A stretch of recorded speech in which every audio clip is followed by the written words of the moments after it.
अस्सलाम वालेकुम नाजरीन, आप देख रहे हैं राब्ता 24/7 न्यूज़। हमारी आवाज़ हमेशा सच के साथ। मैं आपका मेज़बान मोहम्मद कैफुद्दीन शम्स राब्ता 24/7 न्यूज़ में आपका तहे दिल से इस्तकबाल करता हूं। राब्ता 24/7 न्यूज़ का आगाज़ करते हैं। शहर निज़ामाबाद के क़दीम कलेक्ट्रेट में वाक़ मस्जिद की बाजियाबी के लिए जमीयतुल उलमाए हिंद निज़ामाबाद प्रेसिडेंट हाफिज़ मोहम्मद लईक ख़ान ने फिर से उठाई आवाज़। प्रेस कॉन्फ्रेंस के जरिए से कहा कि वक्फ बोर्ड के ज़िम्मेदार अपनी ज़िम्मेदारियों से बेखबर व लापरवाह। सीएम केसीआर और केटीआर की निज़ामाबाद आमद के बावजूद इस मसले पर खामोशी से मुसलमाना ने निज़ामाबाद नाराज़।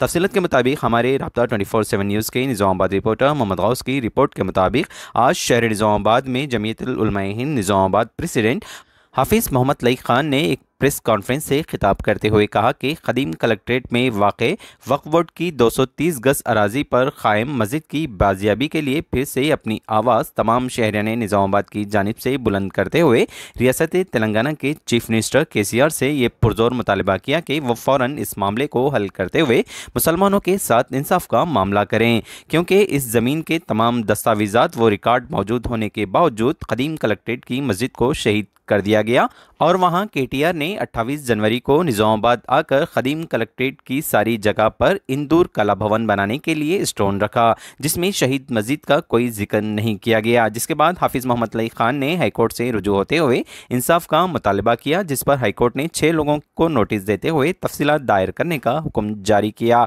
पेश है इसी सिलसिले में हमारे राब्ता 24/7 न्यूज़ के निज़ामाबाद रिपोर्टर मोहम्मद गौस की एक खास रिपोर्ट। निज़ामाबाद में मस्जिद कलेक्टर कंपाउंड में एक मस्जिद वाक़ है जो कि वक्फ बोर्ड के गज़ट में उसका रिकॉर्ड है। 230 गज पर मुश्तमिल वहाँ पर मस्जिद वाक़ थी और उसके ऊपर जमीयतुल उलमा निज़ामाबाद कई मरतबा मुख्तलिफ कलेक्टर्स जो भी आते रहे उनसे नुमाइंदगी करते रही और बार बार तवज्जो दिलाते रहे। 2020 में एक वक्फ प्रोटेक्शन कमेटी के नाम से बनाए और बनाकर उस ताल्लुक से मस्जिद की बाजियाबी के लिए कोशिश किए और कलेक्टर साहब को नुमाइंदगी करें। और ये आप नक्शा जो आरएनबी का नक्शा मैं आपको बता रहा हूँ, ये आरएनबी का नक्शा है जिसके अंदर ये कम अज कम 1905 का है, जो कि 100 साल से ज्यादा पुराना है।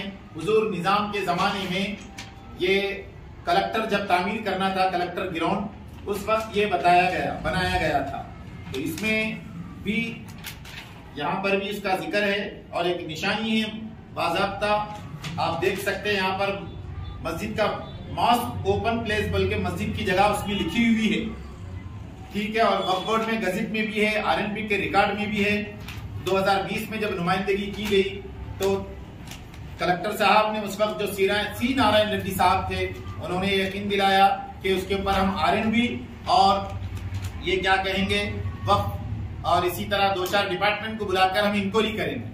बार बार नुमाइंदगी करे, कुछ नहीं हुआ। उसके बाद हम क्या कहेंगे वक्फ बोर्ड से रुजू हुए।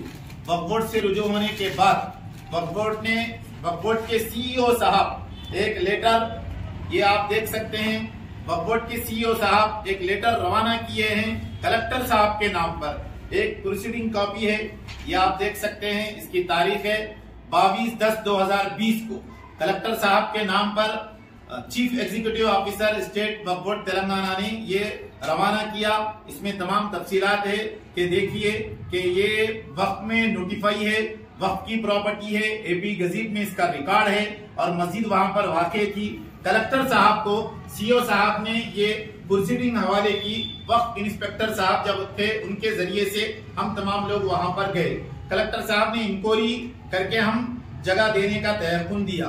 फिर उसके बाद एक मरतबा अखबार में न्यूज आई कि न्यू कलेक्ट्रेट तामीर हो रहा है, कदीम कलेक्ट्रेट जदीद कलेक्ट्रेट में मुंतकिल हो रहा है। उसके बाद फिर हम कलेक्टर साहब से रुजू हुए। उन्होंने कहा कि अभी क्या कहेंगे इतना आसानी से होने वाला काम नहीं है, अभी थोड़ा इत्मीनान। मिनिस्टर तेलंगाना केसीआर निजामाबाद आए 5 सितंबर को, उसकी न्यूज शाये हुई कि 5 सितंबर को केसीआर साहब निजामाबाद आ रहे हैं जदीद कलेक्ट्रेट का आगाज करने के लिए। और हम उस वक्त तय किए थे कि चीफ मिनिस्टर तेलंगाना से हम नुमाइंदगी करेंगे कि जो भी आप नई कलेक्ट्रेट को आगाज करने आ रहे हैं, तो पुराने कलेक्ट्रेट में वक्फ बोर्ड की जो जगह है 230 गज जगह वाक़ है, उसको आप वक्फ बोर्ड के हवाले करें। लेकिन अभी चीफ मिनिस्टर साहब आए भी नहीं थे। 5 सितंबर को 2 बजे से प्रोग्राम था, सुबह 8 बजे हमको अरेस्ट कर लिया गया और चीफ मिनिस्टर साहब जाने तक हमको पुलिस स्टेशन 1 टाउन में रखा गया। हद ये हो गई कि नमाज जोहर के लिए पुलिस वालों से इजाजत लेनी पड़ी, तो एक पुलिस वाला हमारे साथ मस्जिद को आया और सुबह से शाम तक हमको महज इसलिए कि ये लोग जाकर मस्जिद की नुमाइंदगी करेंगे चीफ मिनिस्टर से, इसलिए हमको क्या कहेंगे टाउन में सुबह से शाम तक गिरफ्तार करके रखा गया। खैर कोई बात नहीं, वो मस्जिद के लिए अमल हुआ। फिर हालिया में कदीम कलेक्ट्रेट की इमारत मुनहदम हो गई और उसके बाद चीफ मिनिस्टर साहब के फर्जंद KTR साहब 28 जनवरी को आकर उसका इफ्तिताह किए, स्टोन रखे, उसका नाम रखे इंदूर कला भवन। हम 29 तारीख तक इंतजार देखे कि कहीं उसका ऐलान करेंगे, ऐसा कुछ नहीं हुआ, बल्कि स्टोन रखा गया पूरी जगह पर इंदूर कला भवन बनाने के लिए। उसके बाद हम मजबूरन हाई कोर्ट तेलंगाना से रुजू हुए और ये नोटिस इन लोगों को जारी हुए। 6 लोगों को हाई कोर्ट ने नोटिस जारी की इस मस्जिद कलेक्ट्रेट के ताल्लुक से। 6 लोग इसमें पार्टी है, आप लोग देख सकते हैं। State Telangana principal secretary revenue secretariat building Hyderabad number 1, number 2 पे है डिस्ट्रिक्ट कलेक्टर साहब निजामाबाद और नंबर 3 पे है रेवेन्यू डिविजनल ऑफिसर निजामाबाद यानी के RDO, और उसके बाद चौथे नंबर पे है सब engineer road and building Nizamabad यानी RNB, और उसके बाद चीफ एग्जीक्यूटिव ऑफिसर वक्फ बोर्ड नामपल्ली हैदराबाद यानी CEO वक्फ बोर्ड, और 6ठे नंबर पे है municipal corporation Nizamabad commissioner Nizamabad. 6 लोगों को पार्टी बनाकर हम उनके मस्जिद कलेक्ट्रेट की बाजियाबी के लिए 6 लोगों को पार्टी बनाए, उनको फरीक बनाए हैं और वो लोग 4 हफ्तों का टाइम लिए है कोर्ट से के जवाब दाखिल करने के लिए। तो हमको उम्मीद है हाई कोर्ट से कि इंशाअल्लाह ये मस्जिद उसी जगह पर कायम होगी और मस्जिद हासिल होगी। हाई कोर्ट ऑर्डर देंगे, अहकामात अनकरीब हवाले करेंगे और हाई कोर्ट ने इन 6 लोगों को principal secretary, district collector, CEO वक्फ बोर्ड और म्युनिसिपल कोर्ट से के जवाब दाखिल करने के लिए। तो हमको उम्मीद है हाई कोर्ट से कि इंशाअल्लाह ये मस्जिद उसी जगह पर कायम होगी और मस्जिद हासिल होगी। हाई कोर्ट ऑर्डर देंगे, अहकामात अनकरीब हवाले करेंगे और हाई कोर्ट ने इन 6 लोगों को principal secretary, district collector, CEO वक्फ बोर्ड और म्युनिसिपल कमिश्नर और RNB 6 लोगों के ऊपर उन्होंने नोटिस जारी की है। इंशाअल्लाह हम उम्मीद करते हैं कि ये नोटिस के ऊपर अमल आवरी होगी और हाई कोर्ट इसके ऊपर संजीदगी से नोटिस तो दे दिया है, ऑर्डर भी इंशाअल्लाह हुकूमत को दे देगा कि मस्जिद की जगह मस्जिद को दे दी जाए।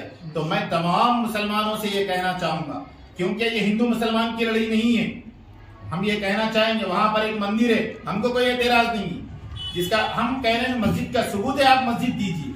हमारी लड़ाई किसी हिंदू भाई से नहीं है, हमारी लड़ाई डायरेक्ट सिस्टम से है, हुकूमत से है, हुकूमत के इदारों से है और उन डिपार्टमेंट, उन महकमों से है जो लोग वक्फ बोर्ड की गजेटेड जगह 230 गज जगह जो मस्जिद की है उस जगह को छोड़कर वहां पर उस जगह को मस्जिद के लिए नहीं छोड़ रहे हैं, बल्कि उसको इंदूर कला भवन में शामिल करके बना रहे हैं। तो हमको स्टे ऑर्डर भी इंशाअल्लाह करीब मिल जाएगा कि जब तक मस्जिद की जगह नहीं मिलेगी वो उस काम को रुकाने के लिए हम हाई कोर्ट में कोशिश कर रहे हैं। तमाम लोगों से मैं दुआ की गुजारिश करता हूं कि अल्लाह हम सबको इसमें कामयाबी दे।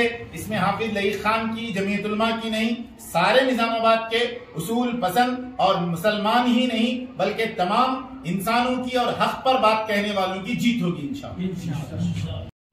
जी हाँ, वक्फ बोर्ड की तरफ से क्यों कोशिश नहीं हो रही कुछ भी? वक्फ बोर्ड की तरफ से हम वक्फ बोर्ड के CEO साहब जब नोटिस दे दिए, प्रोसीडिंग देके उन्होंने खामोश हो गए। वक्फ बोर्ड अगर जिम्मेदार होता तो ये नौबत ही नहीं आती। अब वक्फ बोर्ड अपनी जायदाद को तहफ्फुज करने में जो बोर्ड है, बोर्ड अगर मजबूत होता तो शायद आज ये बुरे दिन हमको देखने की नौबत नहीं आती। चेयरमैन से बात की है नोटिस जारी होने के बाद? नहीं चेयरमैन साहब, हम कोर्ट से रुजू हो गए, किसी किस्म के अब सियासी मामलात में हम जाना नहीं चाह रहे और ना ही उसको हम सियासी या फिरका वाराना रंग देने की कोशिश कर रहे हैं, बल्कि हमारी कोशिश ये है कि ये एक कानूनी और उसूली बात है। बस संजीदगी से इसको हम हाईकोर्ट के ऊपर भरोसा करते हुए इस कार्रवाई को हम आगे बढ़ाएंगे। अगर कदीम कलेक्ट्रेट में मस्जिद की जगह बताने के बजाय कहीं और जगह पर मस्जिद की तामीर के लिए अगर कहा जाए तो आप क्या समझौता कर लेंगे? नहीं, हरगिज नहीं करेंगे। इससे पहले 2010 में वरा प्रसाद कलेक्टर थे तो उस वक्त चीफ मिनिस्टर आंध्र प्रदेश, जब क्योंकि मुत्तहिदा आंध्र प्रदेश था, तो राज सेक्रेटरी साहब जियो निकाले थे, जियो का इजरा हुआ था। उस वक्त जो कमेटी काम करी उनके पास वो जियो है। अब वो कब निकालेंगे बाहर जियो, कमेटी को मालूम। लेकिन उस जियो में चीफ मिनिस्टर साहब जो आंध्र प्रदेश के थे, राज सेक्रेटरी साहब ने साफ तौर पे कहा था कि इसकी इंक्वायरी करके फौरन इस जगह को वक्फ बोर्ड के हवाले करें। तो यहाँ जो काम कर रहे थे उन तमाम को, उसमें मैं भी एक अदना मेंबर था उस वक्त। वरा प्रसाद कलेक्टर हम सबको बुलाए, उनके जगह पर हम कलेक्टर ऑफिस गए। उन्होंने यही बात हमसे कही कि बाजू में स्पोर्ट्स के लिए 400 गज जगह है, ये तो आपकी 230 है, मैं डबल और बढ़ा के 500 गज जगह दे दूंगा, आप ले लीजिए। तो हमने इसको इनकार करते हुए उठ गए। और उस वक्त हमारे सदर मोहतरम कौमी सदर हजरत मौलाना सैयद अरशद मदनी साहब की निजामाबाद आमद हुई थी। उनसे हमने कलेक्टर की ये बात कही तो आपने हरे जलसे में, आप देख सकते हैं अगर रिकॉर्ड है, जो 1 फरवरी 2009 को जलसा हुआ था अब्दुल रहमान ग्राउंड में, हजरत मौलाना सैयद अरशद मदनी साहब ने साफ कह दिया कि कल को आप कहेंगे कि दिल्ली की जामे मस्जिद को हटाकर गंगा के उस पार ले लीजिए, हम उसको हरगिज नहीं मानेंगे। इसलिए कि इसकी नहीं, वो आलमी मिसाल बन जाएंगी। उस वक्त बाबरी मस्जिद का मुकदमा चल रहा था, उसकी जगह दूसरी जगह देने तैयार थे। और मस्जिद अक्सा की भी क्या लड़ाई है, यहूदी तैयार है दूसरी जगह देने के लिए। तो आलमी मिसाल बन जाएगी कि एक जगह की मस्जिद को दूसरी जगह के लिए मुसलमान अगर तैयार हो जाएंगे तो हम हरगिज तैयार नहीं होंगे। हम कानूनी लड़ाई बराबर लगेंगे उसी जगह के लिए जहां पर रिकॉर्ड में है। इससे पहले चेन्नई शॉपिंग मॉल की तरफ से एहतजाज करे थे आप, तो कानूनी कार्रवाई क्यों नहीं करे? और आप जब एहतजाज चेन्नई शॉपिंग मॉल 5 अक्टूबर को हमको मालूम हुआ कि ये वक्फ बोर्ड की जायदाद है, तो उसके दस्तावेजात हमारे पास नहीं थे। जिन अल्लाह के बंदों के पास उसके जायदाद के क्या कहेंगे दस्तावेजात थे, उनसे हासिल करने की कोशिश की गई। और जब हमारे पास ये दस्तावेजात आए, उसके बाद वक्फ प्रोटेक्शन कमेटी बना के बाज़ाब्ता उसके ऊपर काम किए। और उसके लिए भी कलेक्टर साहब को सीईओ साहब ऑर्डर दिए। और उस वक्त जो सीईओ साहब थे वो क्या एमआरओ रैंक के थे। उन्होंने कहा कि मैं सीईओ हूं लेकिन मैं एमआरओ रैंक का हूं, कलेक्टर को ऑर्डर नहीं दे सकता, मैं इंस्पेक्टर के जरिए भेजा दूंगा। उन्होंने उसको भेजा दिया ऑर्डर को। उसके बाद जो चेन्नई शॉपिंग मॉल के ओनर है, अब तो उन्होंने जाकर एक लेटर दी। उनका लेटर वक्फ बोर्ड में महफूज है कि मैं किराएदार बनने के लिए तैयार हूं। उनको वहां तक अल्हम्दुलिल्लाह लाकर छोड़ दी। अब उसके आगे वक्फ बोर्ड की जिम्मेदारी है कि वक्फ बोर्ड चाहे तो कोशिश करे अपनी जगह हासिल करने के लिए। हम तो प्रोटेक्शन के लिए मैं भी उतना ही जिम्मेदार, आप भी उतना ही जिम्मेदार। हम खाली बात को बाहर ला सकते हैं, ऑफिसर तक पहुंचा सकते हैं, महफूज करना उनकी जिम्मेदारी है। ये वक्फ बोर्ड की सुस्ती और काहिली है कि वो लोग उसको हासिल नहीं करे। और वक्त का वो टीआरएस पार्टी का एमएलए है, चेन्नई शॉपिंग मॉल का ओनर, उन्हें लेटर भी दिया, तहरीर भी दिया, वो लेटर वक्फ बोर्ड में है। अब वो किसके पास है? अब इंस्पेक्टर उस वक्त साजिद साहब थे, उनका इंतकाल हो गया, अब वो लेटर उनके पास है। दूसरी बात, उसके बाजू में एक जगह है, वो जगह हम रुकाने में कामयाब हुए। आप जाके दे सकते, 2 साल 3 साल हो गए, वो जगह पे कोई चीज तामीर नहीं हुई अल्हम्दुलिल्लाह। उसके लिए कानून की जरूरत नहीं है, हम जाके जो नुमाइंदगी करें।